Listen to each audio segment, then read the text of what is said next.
रौनक के मौत के कुछ 3 दिन बाद ही स्कूल के प्राइमरी क्लास के हिंदी टीचर, जिसका रौनक से कुछ भी लेना देना नहीं था, अपनी स्कूटर पर घर के लिए निकलते हैं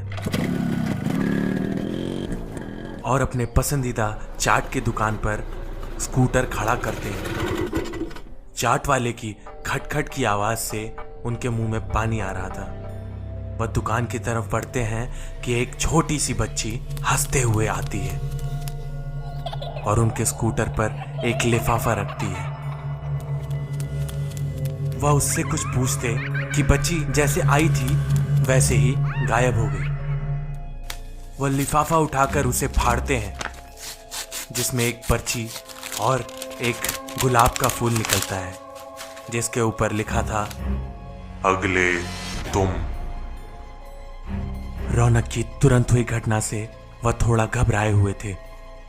अगल बगल नजर दौड़ाते स्कूटर स्टार्ट करते हैं और बिना चाट खाए वहां से चले जाते हैं। अगले 2-3 दिन वह थोड़े से डरे हुए रहते हैं। उनको किसी के होने का एहसास लगातार होता रहता है, जैसे उनको कोई देख रहा हो, उनको फॉलो कर रहा हो। स्कूल के पीटी टीचर, जिनसे इनका काफी मनमुटाव था, वो बार बार कक्षाओं के आसपास घूमते दिखते थे। चौथे दिन कोचिंग की घंटी बजती है। सब बच्चे शोर मचाते घर को भागते हैं। टीचर अपनी पानी की बोतल से 2 घूंट पानी पीता है और स्कूटर की तरफ बढ़ता है, जहां स्कूटर के टायर से हवा निकलने की आवाज साफ साफ सुनाई दे रही थी। वो चौकीदार को देखते गुस्साते हैं और कहते हैं, एक ही तो काम है तुम्हारे पास, वो भी तुम ढंग से नहीं कर सकते।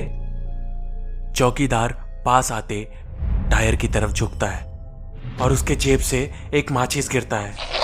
उस पर लगा रंग खून या रंग था, इतना समझने में वह माचिस उठाते जेब में डालता है और वहां से हट जाता है। टीचर सूखते गले से स्कूटर को धक्का मारते रोड पर आते हैं। 1-8 किलोमीटर की दूरी पर ही घर होने के कारण वो पैदल चलना निश्चय करते हैं।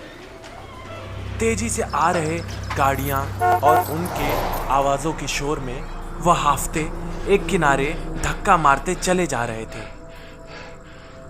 रात के लगभग 10 बज चुके थे। घर से फोन आता है। वह कुछ देर में आने की बात बोलते फोन रखते हैं कि कोने से पॉलिथीन के मोड़े जाने जैसी आवाज आती है। वो कौन है चिल्ला भी पाते कि एक कुत्ता भौं भौं करके अपनी मौजूदगी बताता है और पूंछ हिलाने लगता है। राहत की सांस लेते टीचर घर की तरफ कदम बढ़ाते हैं। 10 कदम चलने के साथ ही पीछे कुत्ते के चिल्लाने की आवाज आती है। टीचर पीछे घूमता है, जहां कुत्ता अपनी जगह दर्द में आवाज कर रहा था और उसकी आवाज कमजोर होती जा रही थी। स्कूटर खड़ा करते ये कुत्ते की तरफ दौड़ते हैं। झिंगूर की आवाज इनके कानों में शोर और डर दोनों पैदा कर रही थी। कुत्ता मर चुका था। किसी धारदार हथियार से उसके गर्दन पर मारा गया था। उसका फैला खून इनके जूतों से लग चुका था। लाल निशान छोड़ते जूते के साथ स्कूटर की तरफ भागते हैं। स्कूटर के सीट फटे हुए थे। किन्हीं नोकीली चीजों से खरोचने के निशान भी लगे हुए थे। सीट पर एक सुर्ख लाल गुलाब रखा हुआ था और हैंडल में एक छोटा स्पीकर लटक रहा था। ये डरते हुए स्पीकर की तरफ हाथ बढ़ाते हैं कि उसमें से आवाज आती है, बोला था ना, अगले तुम।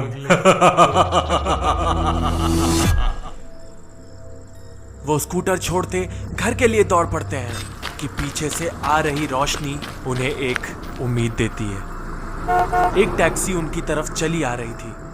वो टैक्सी की दिशा में दौड़ते हैं।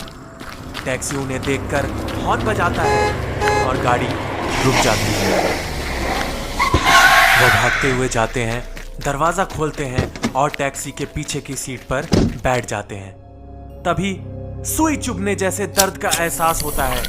और वह बेसुध और बेहोश हो जाते हैं। पानी के टिप टिप गिरने की आवाज, एक गंदी बदबू और ट्रेन की पटरियों की गड़गड़ाहट की आवाज के साथ उन्हें धीरे धीरे होश आता है। सामने काले कपड़े और हाथ में खून लगे चाकू के साथ कोई शख्स घूम रहा था। वो धुंधली आंखों से उसे देखने की कोशिश करते हैं और हाथ खींचते हैं, जिससे उन्हें एहसास होता है कि उनके हाथ और पैर बांधे गए हैं। बोलना चाहते हैं पर मुंह में भरे किसी कपड़े के कारण वह बेबस थे। पटरियों पर गड़गड़ाहट होती है। ट्रेन अपने हॉर्न की आवाज के साथ पटरियों की तरफ धीरे धीरे बढ़ती है और काले कपड़े वाला इंसान अध्यापक की तरफ। वह मुंह में भरे कपड़े में चिल्लाता है, सर हिलाते रहता है और ट्रेन की आवाज तेज हो चुकी थी। काले कपड़े वाला शख्स उनके मुंह से कपड़ा निकालता है और वह दांत से उसकी उंगली काटते हैं। उसकी उंगली से खून गिरता है पर वह चिल्लाता नहीं है। चोट से बौखलाया खूनी चाकू से उनके शरीर को छलनी करना शुरू कर देता है और उनके चिल्लाने की आवाज ट्रेनों की आवाज से दबकर रह जाती है।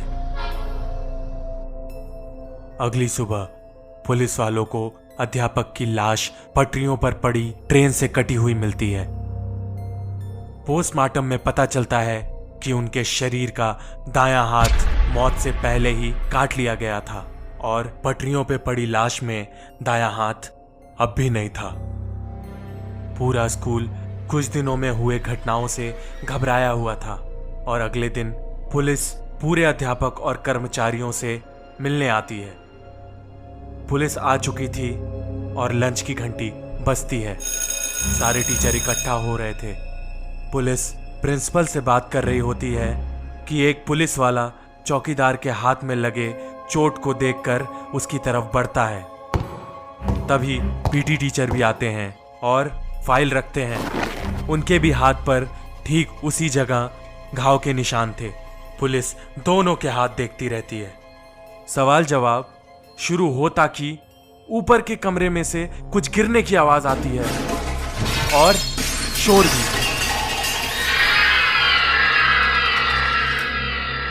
सब छत के कमरे की तरफ दौड़ते हैं। तभी